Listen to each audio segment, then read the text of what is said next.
دنیا میں جتنی مخلوق ہے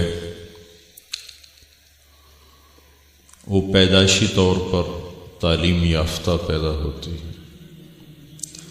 صرف انسان ایک ایسی مخلوق ہے جو پیدائشی طور پر جاہل پیدا ہوتا، ان پڑھ ہوتا. واللہ اخرجکم من بطون امہاتکم لا تعلمون شیئا.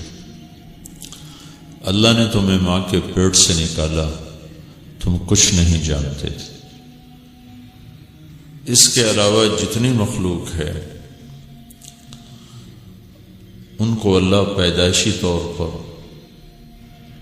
پورا علم دے کر دنیا میں بھیجتا ہے. آپ دھاگا بنانا سیکھنے کے لیے اپنی جوانی کا بھرپور حصہ لگا رہے، ایک دھاگے کے گرد آپ کی زندگی گھوم رہی، اس کے مختلف شعبے ہیں جن کو آپ سیکھ رہے ہیں. آپ کبھی مکڑی کے جالے کو غور سے جا کر دیکھو کہ وہ یہ دھاگا کہاں سے بناتے اور کیسے بناتے اور کس خوبصورتی کے ساتھ بناتے، اور جتنی موٹائی میں وہ دھاگا ہے اتنا باریک دھاگا تو آپ بنا بھی نہیں سکتے، اور وہ دھاگا جو آپ کو ایک نظر آ رہا ہے یہ 4000 دھاگوں سے مل کے بنا ہوا ہے. آپ کی ٹیکسٹائل اتنی ایڈوانس ہے، بولو بھائی کیوں جی وی سی صاحب، کتنا باریک دھاگا ہوتا ہے. کمزور نظر والے کو وہ دکھائی نہیں دیتا، وہ اتنا باریک دھاگے میں 4000 دھاگے ہوتے ہیں جس سے وہ بناتے ہیں. اور اس موٹائی میں اگر لوہے کا تار ہو، جس موٹائی میں مکڑی کے جالے کا وہ دھاگا ہوتا ہے، اس موٹائی میں اگر لوہے کا تار بنایا جائے تو مکڑی کا دھاگا اس لوہے کے دھاگے سے 50 گنا زیادہ مضبوط ہے.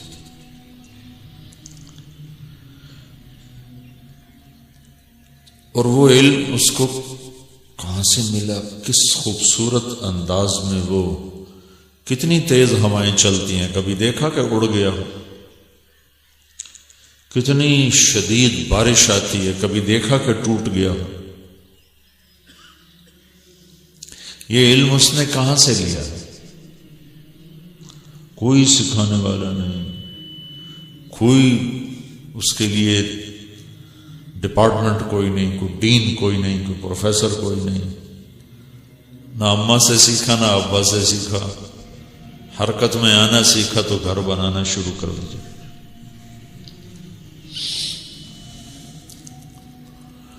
تو یہ آپ کے شعبے سے متعلق میں نے آپ کو ایک مثال دے دی. ساری مخلوق میں آپ غور فرمائیں، یہ جو دیمک ہوتی ہے، سفید کیڑی، یہ اندھی ہوتی ہے. جو چیونٹی ہوتی ہے سیاہ، یہ 1 سینٹی میٹر تک دیکھ سکتی ہے، صرف 1 سینٹی میٹر. اور دیمک ٹوٹل اندھی ہوتی ہے. اور دیمک کے ایک فیملی میں 10 لاکھ افراد ہوتے. یہاں تو وہ اتنی زیادہ نہیں ہے، افریقہ میں وہ ملتی ہیں، دیکھے ہیں ان کے گھر پورا ایک ستون کھڑا ہوتا ہے، اس کو آپ کلہاڑے بھی مارو نہ تو وہ نہیں ٹوٹتا. اندھے راج مستری مزدور وہ گھر بناتے ہیں، 10 لاکھ افراد کے رہنے کی جگہ بناتے ہیں، سڑکیں بناتے ہیں، کھڑکیاں بناتے ہیں. اس طرف کھڑکیاں بناتے ہیں جدھر سے سورج آتا ہے. عجب بات ہے، سورج نظر ہی نہیں آتا ان کو. ہوا کا نظام رکھتے ہیں، سٹور بناتے ہیں، بارڈر بناتے ہیں، پہرے دار الگ ہوتے ہیں، فوج الگ ہوتی ہے، توپ خانہ الگ ہوتا ہے. کبھی آپ سیاہ چیونٹیوں میں، بعضوں چیونٹیوں کے سر کافی موٹے ہوتے ہیں، یہ پیدائشی پہرے دار ہیں، یہ گارڈز ہیں. جیسے آپ کے گارڈ کھڑے ہوئے تھے وہ گیٹ پر، یہ ان کے گارڈ ہیں. یہ کالی چونٹی کی بتا رہا ہوں، دیمک کی پہلے بتائیں. تو وہ چونٹی کے جو مین گیٹ ہوتا ہے، جیسے آپ کے مین گیٹ پر کھڑے تھے پہرے دار، تو وہ وہاں ایسے سر جوڑ کے کھڑے ہوتے ہیں، ایسے موٹے موٹے سر پھنسا کے ایسے کھڑے ہوتے ہیں. تو جب کوئی چیونٹی باہر نکلتی ہے تو وہ پچھڑ جاتی ہے، جب وہ باہر سے اندر آنا چاہتی ہے تو وہ ان کے سر پہ آ کر، چیونٹی کے آگے 2 اینٹینا ہوتے ہیں ایسے ایسے، تو وہ ایسے ایسے کرتی ہے، ایسے ایسے۔ یہ جو آواز ہے، یہ اگر اس آپ کے یونیورسٹی میں چیونٹیوں کے 10 لاکھ گھر اگر آباد ہیں یا 50 لاکھ گھر آباد ہیں، تو ہر فیملی کے یہ جو رنگ ٹون ہے یہ جدا ہے، ہر فیملی کی ٹوٹل جدا ہے۔ انسان کے پاس کتنا علم ہے، چند ٹونز کے سوا یہ بنا نہیں سکتا، اور یہ جو ان کی دستک ہے، یہ پہرے دار ایسی پہچانتے ہیں کہ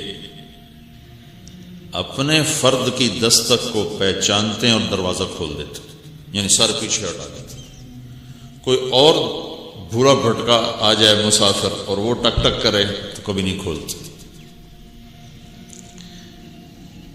ایک دفعہ میرے گھر کی بیل اور جو میرا پڑوسی تھا اس کی بیل کی جو ٹون تھی وہ ایک جیسی تھی، قدرتی ہم نے بھی وہی لگوا لی، اس نے بھی وہی لگوا لی۔ میرے مہمان بہت زیادہ تھے تو ہر تھوڑی دیر بعد ٹن ٹن ٹن، تو جو پڑوسی کا تھا چوکیدار وہ بھاگ کے باہر آئے، وہ سمجھے ساڑی بج گئی، آگے میرا مہمان۔ تو کوئی 2 ہفتے تو اس نے بیچارے نے یہ مشقت اٹھائی، پھر میرے نوکر سے کہنے لگا مولانا صاحب سے کہو اپنی یہ گھنٹی بدلوا لیں، مہمان ان کا آتا ہے، بھاگنا مجھے پڑتا ہے۔ اور چیونٹی کے 50 لاکھ افراد ہوں، خاندان ہوں، 50 کروڑ خاندان ہوں، 50 ارب خاندان ہوں، 50 کھرب خاندان ہوں، صرف یہ 2 اینٹینے یوں کرنے ہیں بس۔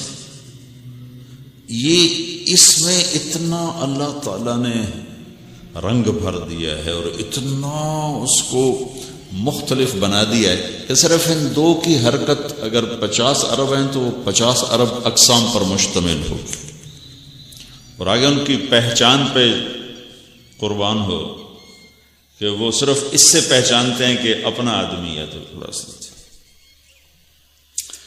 کوئی غلط ارادے سے آ کر دستک دے تو وہ بھی پہچان لیتے ہیں اور ایک دم پیچھے سگنل دیتے ہیں، تو ان کے رینجرز ہوتے ہیں وہ آ جاتے ہیں، اگر اٹیک ہو جائے تو باقاعدہ لڑائی شروع ہو جاتی۔ پھر جب دیکھتے ہیں کہ رینجر سے کام نہیں بن رہا تو پیچھے توپ خانے کو سگنل بھیجتے ہیں۔ میں تو پھرتا رہتا ہوں نا دیہاتوں میں، شہروں میں، جنگلوں میں بھی، تو یہ چیونٹیوں کے خاندان ٹریول کرتے بھی نظر آتے ہیں، تو کئی چیونٹیاں ہوتی ہیں جن کی دم بڑی موٹی ہوتی ہے، کافی موٹی دم ہوتی ہے، یہ ان کا توپ خانہ ہے، یہ چیونٹیوں کے ملک کا، دیس کا توپ خانہ ہے۔ تو جب وہ رینجرز اس کو روک نہیں سکتے اٹیک کو، تو وہ توپ خانے کو کال کرتے ہیں، تو توپ خانہ آتا ہے اور یوں الٹے لیٹ کر وہ اپنے دم سے فائر کرتے ہیں۔ اللہ نے چیونٹی کے نام پر پوری سورت اتاری ہے قرآن میں، سورت النمل۔ اور چیونٹی اپنے خاندان کو نصیحت کر رہی تھی، تو سلیمان علیہ السلام تو آواز جانوروں کی سنتے تھے، سمجھتے تھے، پرندوں کی سمجھتے تھے، چیونٹیوں کی سمجھتے تھے۔ اللہ نے ایک معجزہ دیا تھا، تو سلیمان علیہ السلام کا لشکر جو قریب آیا تو چیونٹی نے پکارا، وقالت نملۃ یا ایھا النمل ادخلوا مساکنکم لا یحطمنکم سلیمان وجنودہ وہم لا یشعرون۔ تو میرے بھائیوں بہنوں، جلدی جلدی اپنے گھر میں گھس جاؤ، سلیمان کا لشکر آ رہا ہے، اس کے نیچے کہیں ہم روند نہ دیے جائیں، مسل نہ دیے جائیں۔ یہ آواز دور ابھی تھا لشکر سلیمان کہ سلیمان علیہ السلام نے یہ آواز سنی، فتبسم ضاحکا من قولها، تو سلیمان علیہ السلام مسکرائے اور ہنسے اس کی بات سے، وہ کہے گا اوزعنی ان اشکر نعمتک التی انعمت علی، یا اللہ تیرا شکر ہے تو نے مجھے چیونٹیوں کی آواز بھی سننے والا بنا دیا۔ تو سلیمان علیہ السلام نے فرمایا اس چیونٹی کو حاضر کیا جائے، تو وہ چیونٹی پکڑوائی گئی۔ سلیمان علیہ السلام نے ایسے ہتھیلی پہ رکھا اسے، اما تعلمین انی عدل، تو جانتی نہیں میں نبی ہوں، میں ظلم نہیں کرتا، میں عدل کرتا ہوں۔ تو اپنے سارے خاندان کو ڈرا رہی تھی کہ ہم تمہیں برباد کر دیں گے۔ کہا اللہ کے نبی آپ نے میری پوری بات پہ لگتا ہے غور نہیں کیا، میں نے آگے کہا ہے وَهُمْ لَا يَشْعُرُونَ، بے خبری میں کہیں ہمیں رگڑا نہ دے دیں، میں نے یہ نہیں کہا جان کے کریں گے۔ پیشکش اسلامک وائس اسٹوڈیو فیصل آباد، فون نمبر 0418003138 چھوٹی سی مختصر سی بات کی ہے کہ انسان اور غیر انسان میں یہ فرق ہے کہ جتنی مخلوق ہے وہ بڑی تعلیم یافتہ ہے، اور انسان بالکل فلیٹ پیدا ہوتا ہے، جاہل۔ پھر جانوروں کا جو علم ہے اس میں خطا کوئی نہیں، بے خطا علم ہوتا، زبردست، کوئی اس میں خطا نہیں۔ ایک چھوٹی سی ٹہنی کو کوا ٹارگٹ بناتا ہے اور اس پر آ کر ہزاروں ٹہنیوں میں سے اسی کو ٹارگٹ بنا کر اس پہ لینڈ کرتا ہے، اور کبھی نہیں گرا نیچے کہ ان بیلنس ہو کے گر گیا۔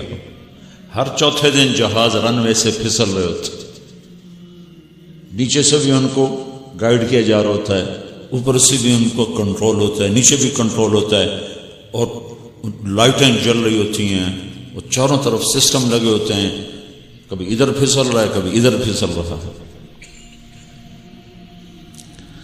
پھر جانور اپنے علم کے خلاف ہرگز نہیں کرتے، ہرگز۔ شیر کے سامنے گھاس رکھو کبھی نہیں کھائے گا، کہے گا میرا پرہیز ہے۔ گوشت رکھو تو کھائے گا، بکری کے آگے پلاو تیار کر کے رکھو تو کبھی نہیں کھائے گی، کہے گی پرہیز ہے۔ گھاس رکھو تو کھائے گی۔ شوگر والے مریض کے آگے چاہے وہ MRCP ڈاکٹر ہی کیوں نہ ہو، گلاب جامن رکھو ضرور کھائے گا، کہے گا ادھی گولی بعد کھاواں گے آج جیسے۔ ڈاکٹر ہو کر بھی سارا دن مریضوں کو کہہ کر شوگر نہیں استعمال کرنا۔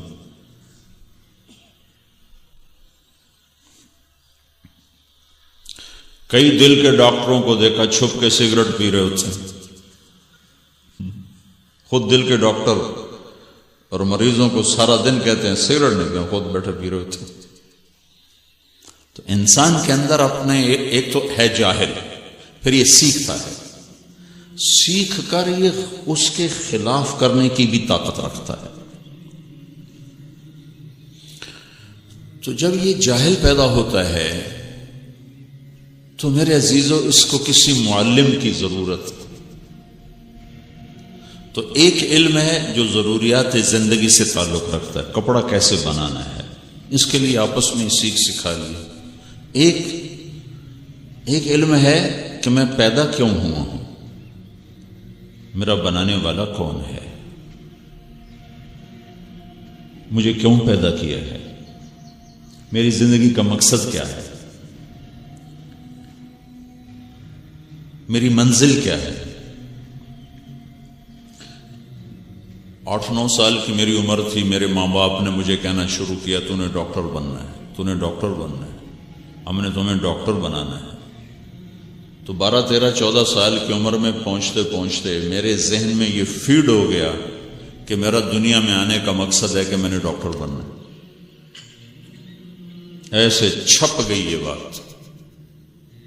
تو کیا یہی ہے یا کچھ اور ہے؟ جو ماں باپ نے ڈالا وہ ہے یا کوئی اور ہے؟ کیا ہے؟ کیوں پیدا ہوا؟ مر کیوں جاتا ہوں؟ اتنے بڑے بڑے سوال ہیں، لیکن انسان کے پاس اس کا جواب کوئی نہیں۔ مر کیوں جاتا ہوں؟ موت کیوں آتی ہے؟ میں تو نہیں چاہتا کہ مجھے منو مٹی کے نیچے دبا دیا جائے۔ پھر کون ہے جو یہ سب کچھ کروائے؟ اور موت کسے کہتے ہیں؟ میڈیکل سائنس میں اس کے 200 جواب ہیں کہ موت کسے کہتے ہیں، اور ایک جواب بھی ٹھیک نہیں۔ یہ وہ خلا ہے جس کو پر کرنے کے لیے اللہ رسولوں کو بھیجتا ہے۔ ہمیں رسول کی ضرورت کیوں ہے؟ ہمیں نبیوں کی ضرورت کیوں ہے؟ کہ جو ہماری زندگی کا سب سے بڑا سوال ہے کہ میں کیوں آیا ہوں، کس نے بھیجا؟ ان لڑکیوں کو لڑکی کس نے بنایا؟ انہوں نے اپلیکیشن دی تھی۔ تمہیں لڑکا کس نے بنایا؟ اپلیکیشن دی تھی۔ تمہیں انسان کس نے بنایا؟ کوئی درخواست دی تھی۔ وہ بنانے والا کون ہے؟ وہ کیا چاہتا ہے؟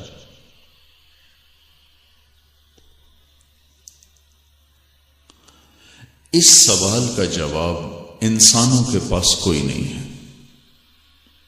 کون ہے بنانے والا؟ ایک دفعہ ایک چیکوسلوواکیہ کا نوجوان رائمنڈ آ گیا، پھرتے پھراتے ٹورسٹ تھا، تو میرے پاس لے آئے۔ تو میں نے اس سے پوچھا کہ ہمارا بنانے والا کون ہے؟ آپ نے کبھی سوچا؟ وہ کہنے لگا میں اسی کو ڈھونڈتا پھرتا ہوں کہ کون ہے، مل نہیں رہا۔ کہ انسان کے اندر کے یہ سوال ہے۔ ان سوالوں کا جواب دینے کے لیے اللہ تعالیٰ نے انبیاء کو بھیجا کہ ہم اللہ کو اپنی عقل سے نہیں پہچان سکتے، عقل سے نہیں پہچان سکتے، جان نہیں سکتے۔ اللہ تک پہنچنے کے لیے اللہ ہی کی تعلیم اور اللہ کے بتائے ہوئے پیغمبروں کی تعلیم سبب اور ذریعہ بن سکتی ہے۔ انسان اپنی عقل سے یہ نہیں پہچان سکتا کہ کون ہے بنانے والا۔ نیوٹن نے یہ کہا تھا کہ 4 فورسز ہیں جو کائنات کو چلا رہی ہیں۔ 79 میں 3 سائنسدانوں نے، جن میں ایک عبدالسلام پاکستان کا بھی تھا، 2 امریکہ کے تھے، انہوں نے یہ ثابت کیا کہ 4 نہیں ہیں، 3 ہیں۔ اور پچھلے سال انگلینڈ کا سائنسدان سٹیفن ہاکنگ نے یہ ثابت کیا کہ وہ 3 نہیں ہے، وہ ایک ہے۔ اور وہ اپنی عقل سے یہاں تک پہنچا کہ کائنات کے پیچھے ایک طاقت ہے۔ اس سے پوچھا گیا کیا وہ اللہ ہے؟ کہا نہیں، اللہ نہیں، کیونکہ صرف عقل ہے نا، وہی نہیں ہے، صرف عقل ہے۔ کہا کیا وہ خدا ہے؟ کہا نہیں، کوئی فورس ہے۔ تو انسان اپنی عقل سے اپنے خالق اور مالک کو پا نہیں سکتا، اور پھر وہ مجھ سے کیا چاہتا ہے یہ بھی نہیں پا سکتا۔ مجھے زندگی کیسے گزارنی ہے، موت کے بعد کچھ ہے یا ختم، یہ بھی نہیں معلوم کر سکتا۔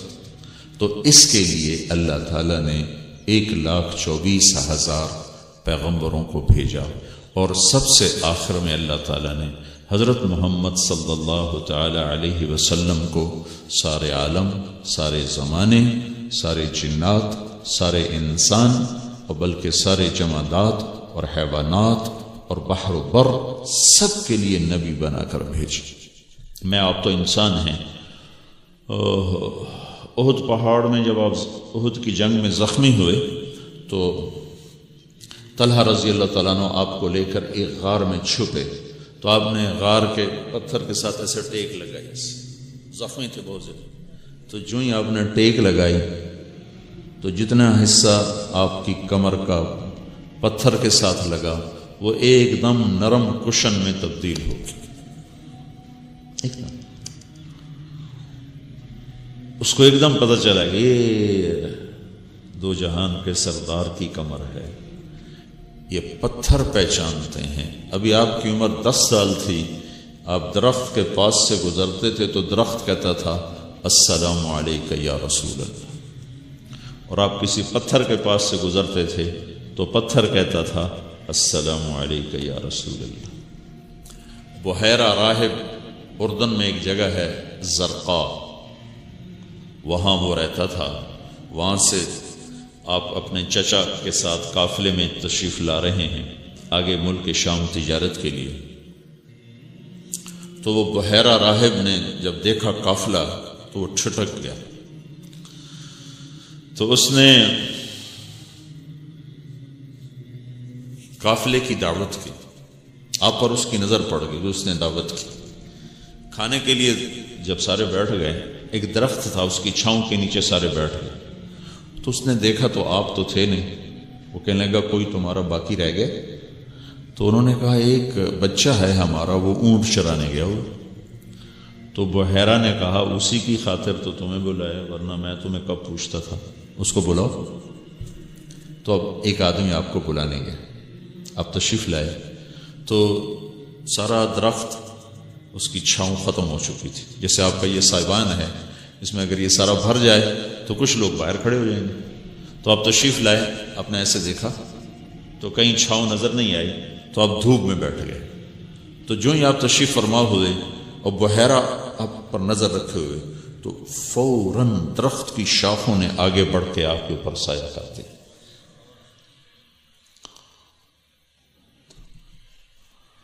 اس نے پھر آپ کو بلا لیا، آپ کی آنکھوں کو دیکھا۔ ہمارے نبی کی آنکھوں میں ایک سرخ لکیریں تھیں آپ کی آنکھوں میں۔ کبھی ہماری آنکھیں بھی سرخ ہو جاتی ہیں۔ تو وہ کہنے لگا،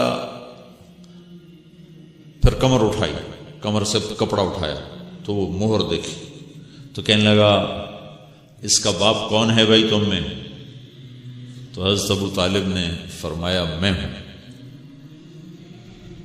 تو فرمایا بحیرہ نے جھوٹ کہتے ہو، میرا علم کہتا ہے اس کا باپ مر چکا ہے۔ تو انہوں نے فرمایا سچ کہتے ہو، یہ میرے بھائی کا بیٹا ہے، لیکن مجھے اپنے بچوں سے بھی زیادہ محبوب ہے، اس لیے میں نے کہا میرا بیٹا ہے۔ تو بحیرہ نے کہا اس بچے کو شام نہ لے جاؤ، یہ آنے والے وقت کا نبی ہے، اور اگر یہودیوں نے دیکھ لیا تو اسے قتل کر دیں گے۔ یہ تو میرا نبی ہے، ان کے غلاموں کی سنو۔ حضرت عمر رضی اللہ تعالیٰ عنہ ملک شام گئے تجارتی قافلے میں۔ منڈی میں ایک شامی سے لین دین پہ جھگڑا ہو، حضرت عمر نے جو اس کو مارا مکہ، وہ مر گیا۔ تو لوگ ان کو پکڑنے کے لیے نہ لپکے تو وہ بھاگ پڑے۔ اب لوگ پیچھے پیچھے ہی آ گیا کہ عمر رضی اللہ تعالیٰ عنہ شاہ سوار بچپن کے ان کو کہاں پکڑائی دیتے تھے، وہ آگے وہ پیچھے پیچھے۔ ایک پادری کھڑا ہوا تھا اپنے گرجے کے سامنے، وہ عمر کو دیکھ رہا ہے کہ دوڑتے ہوئے آ رہے ہیں۔ جب وہ قریب آ گئے نا تو اس نے ایسے اشارہ کیا، تو وہ ادھر ہو گئے، کہنے لگے اندر چلے جاؤ۔ انہوں کو اندر کر دیا، خود دروازے پہ کھڑا ہو گیا۔ تو تھوڑی دیر میں مجمع پہنچ گیا، تو انہوں نے کہا جی حضرت ادھر ایک بدو آیا ہمارے آدمی کو قتل کر کے۔ کہا چلو چلو، ادھر کدھر آ گیا، کہیں اور ڈھونڈو۔ تو اس کی عظمت ایسی تھی کہ وہ چپ کر کے واپس چل گئی۔ تو یہ راہب اندر آیا، پوچھنے لگا کون ہو بھائی؟ کہا جی میں عربی ہوں۔ کہاں کے ہو؟ کہا مکہ کے ہو۔ کہنے لگا تمہارے مکہ میں کسی نے نبی ہونے کا اعلان کیا ہے؟ تو حضرت عمر نے کہا نہیں، کوئی نہیں کیا۔ کہا چند دنوں میں تمہارے شہر میں ایک نبی ہونے کا اعلان کرے گا، وہ آنے والے وقتوں کا آخری اور آفاقی نبی ہوگا، اور تیرے نصیب میں اس کا ساتھی بننا لکھا جا چکا ہے، اور تیرے ہاتھوں یہ میرا ملک فتح ہوگا، اور تو مجھے یہاں لکھ کر دے جب تیری فوجیں میرا شہر فتح کریں تو میرے گرجے کو خراب نہ کریں۔ تو حضرت عمر کہنے لگے بابا جی غریب کا مذاق کیوں اڑاتے ہو؟ مجھے غریب کا مذاق کیوں اڑاتے؟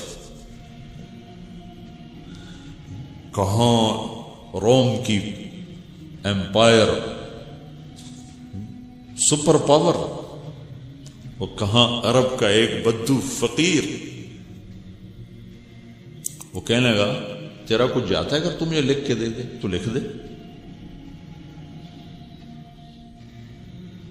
تو حضرت عمر لکھنا جانتے تھے تو لکھ کر دے دیا۔ چشم فلک نے دیکھا کہ صحابہ کا لشکر ملک شام میں داخل ہو رہا ہے اور ابو عبیدہ کے ہاتھ میں جھنڈا ہے اور عمر کا پیغام آتا ہے، وہ ایک پادری ہے، اس کا گرجا ہے، اس کو ہاتھ نہیں لگانا، میں اس کو امان دے چکا تھا۔ ذکر رسول تو ہم کیا کر سکتے ہیں، ہم تو اس کے ساتھیوں کا ذکر بھی پورا نہیں کر سکتے۔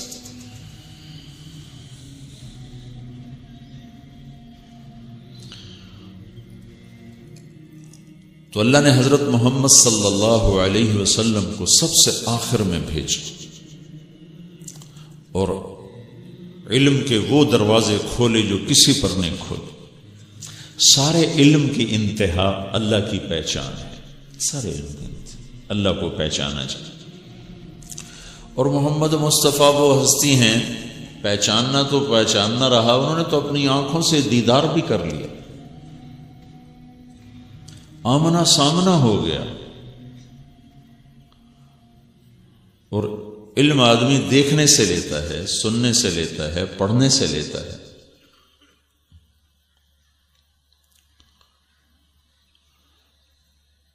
تو آپ کا سننا ایسا ہے کہ عرش کے نیچے فرشتے کچھ لکھتے ہیں تو ان کے قلم کے چلنے کی سرسراہٹ کی آواز میرا نبی اپنے کانوں سے سنتا ہے۔ اور دیکھنا ایسا دیکھنا ہے کہ آپ نماز کے لیے کھڑے ہیں، نماز پڑھا رہے تھے، نماز میں ہی آپ نے مصلی پہ چلنا شروع کر دیا اور چلتے چلتے چلتے چلتے مسجد کی دیوار کے ساتھ لگ گئے، اور اگلی صف والے پریشان ہو رہے ہیں کہ یہ کیا ہو رہا ہے۔ پھر پیچھے ہٹنا شروع کیا اور صف کے کنارے پر آ کے کھڑے ہو گئے۔ جب سلام پھیرا تو صحابہ نے عرض کی، یا رسول اللہ، یہ آپ نے کیا کیا؟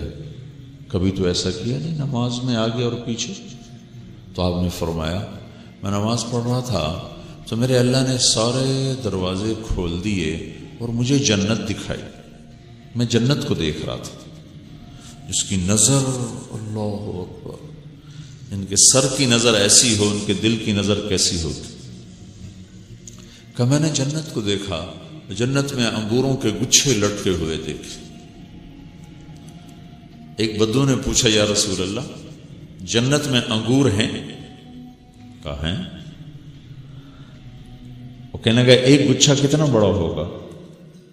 تو آپ نے فرمایا، ایک کوا 1 مہینہ مسلسل اڑتا رہے، نہ دائیں جائے نہ بائیں جائے، 1 مہینے کی اڑان جہاں ختم ہوگی اتنا بڑا جنت کا ایک گچھا ہوگا۔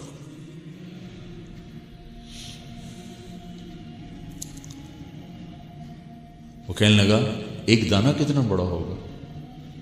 آپ نے فرمایا، تیرے ابا نے کبھی بڑا چھترا ذبح کر کے کھال اتار کے ڈول بنوایا اب تیری ماں سے؟ کہاں بنوایا؟ تو آپ نے کہا، جتنا بڑا وہ ڈول ہوگا اتنا بڑا ایک دانہ ہوگا۔ تو اپنی معصومیت میں کہنے لگا، یا رسول اللہ، پھر مجھے اور میری بیوی کو تو ایک دانہ ہی کافی ہو جائے گا۔ تو آپ نے کہا، تیرے سارے گھر کو کافی ہو جائے گا۔ یہ نظر ہے، نظر۔ جب اللہ نے سارے عالم کے انسانوں کو اپنا تعارف کروانا چاہا تو اپنے محبوب کو دنیا میں مبعوث فرمایا۔ اور آپ کی پھر نظر کے ساتھ دوسری بات بھی مکمل کر دوں، بعد میں یاد نہ رہے کہ نظر، ہم سورج کو نہیں دیکھ سکتے، آنکھیں چندھی آ جاتی ہیں، ایک ادنا سا نور ہے، یہ ادنا سا نور ہے، میرے خالق کی تجلیات میں سے ایک ادنا سی شے ہے۔ اللہ تعالیٰ نے اپنے حبیب کو اٹھایا، بیت المقدس پہنچایا، بیت المقدس براق پر گئے، براق، پھر وہاں اس کو ایک کھونٹے کے ساتھ باندھا گیا، پھر آپ نے وہاں جا کے 2 نفل ادا کیے۔ اس کے بعد براق آپ کو اوپر لے کر نہیں گیا، دنیا دارالاسباب ہے، اس میں سبب کو اختیار کروایا گیا۔ اب اوپر جانا ہے، اوپر جانے کے لیے ایک تو جبریل تھے، تو جبریل آپ کا ہاتھ پکڑ کے لے کے جاتے، یا آپ کو اپنے کندھوں پہ بٹھا کے لے کے جاتے، آپ کو اپنے پروں میں چھپا کے لے کے جاتے۔ تو اللہ تعالیٰ نے پیشکش اسلامک وائس اسٹوڈیو فیصل آباد، فون نمبر 041 8003 اللہ تعالیٰ نے نہ جبریل کو ذریعہ بنایا نہ براق کو ذریعہ بنایا. ایک لفظ قرآن کا بتاتا ہوں. سبحان الذی اسری بعبدہ لیلا من المسجد الحرام الی المسجد الاقصی. عربی قاعدے کے لحاظ سے یہ عبارت یوں ہونی چاہیے تھی سبحان الذی اسری عبدہ. با نہیں ہونی چاہیے تھی, با کا لفظ حرف یہاں نہیں ہونا چاہیے تھا, یوں ہونا چاہیے تھا سبحان الذی اسری عبدہ, یا یوں ہونا چاہیے تھا سبحان الذی سرا بعبدہ. یا سین سرا کا الف نہ ہوتا یا بعبدہ کا با نہ ہوتا اگر ادھر الف ہوتا, لیکن عبارت ہے اسرا بعبدہ, اسرا بعبدہ. یہ جو با کا لفظ ہے یہ میرے آپ کے محبوب رسول صلی اللہ علیہ وسلم کی عظمت اور بلندیوں کو بتانے کے لیے لایا گیا ہے کہ میرا رب زمان و مکان سے پاک ہے, میرا رب حرکت و سکون سے پاک ہے. ایسی کسی قسم کی تعبیرات سے اللہ پاک اور ماورا ہے. لیکن اللہ خود قرآن میں کہتا ہے وَجَاءَ رَبُّكَ وَالْمَلَكُ صَفًّا صَفًّا, اور اللہ آئے گا اور اللہ کے فرشتے آئیں گے. تو اللہ نے خود اپنے بارے میں کہا کہ میں آؤں گا, میرے فرشتے آئیں گے. وہ کیسے ہوگا یہ وہ خود جانتا ہے. تو لفظ با کا مطلب میرے عزیزو یہ ہے کہ اللہ یوں فرما رہا ہے کہ اے ٹیکسٹائل کے بچوں, میرے نبی کی شان کو سمجھو. میں پاک ہوں, بے عیب ہوں, لا مکان ہوں, لا زمان ہوں, لیکن میں خود اپنے بندے کو لینے کے لیے آیا. جبریل نہیں آیا, جبریل کو ذریعہ نہیں بنایا کہ جبریل نے ہاتھ پکڑا, جبریل نے کندھوں پہ بٹھایا, پروں میں چھپایا. بے عبدہ ہی, میں خود تھا اپنے محبوب کو اوپر لانے کے لیے آیا. میں آیا تھا اپنے محبوب کو لانے کے لیے, اس کی عظمت کو دلوں میں بٹھانے کے لیے. یہ با کا لفظ ہے. کمایا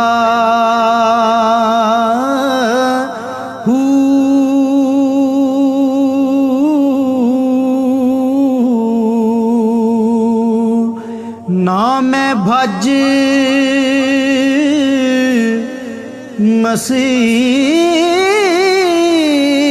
مسیتی وڑیا نا تسبا